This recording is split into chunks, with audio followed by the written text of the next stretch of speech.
South Asian nuclear powers locking horns once again in a 70-year-old conflict. India's revoked the special status of the autonomous region of Kashmir. Kashmiris now fear that it could lead to a transformation from majority Muslim to majority Hindu. Previously, the region was exempt from the Indian constitution and non-Kashmir residents were banned from buying property there. But it's changed now, and the moves really stoked tensions in what was already a hugely volatile area.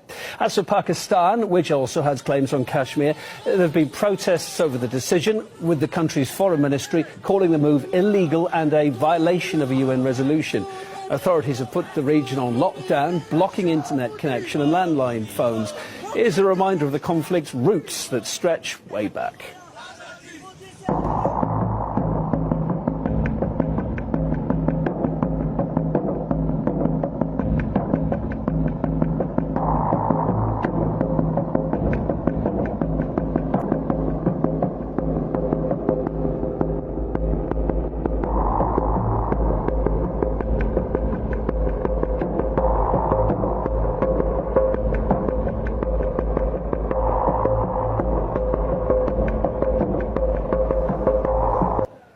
We got the views of people on both sides of the barricade for you.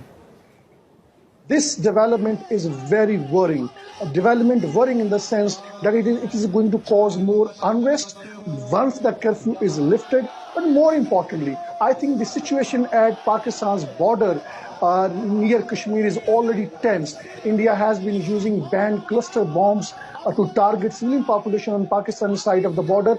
There is a military build-up on both sides of the border. And I think there is also a very important point. India is simply forgetting 22 UN Security Council resolutions. India or Pakistan cannot make any legislation on Kashmir which change its disputed status. So today what India has done, it has changed the status of Kashmir from being disputed to being part of India, which is against the international law, which is against the UN Security Council resolution. Well, at the moment, there's a lot of jubilation. I mean, how does it matter?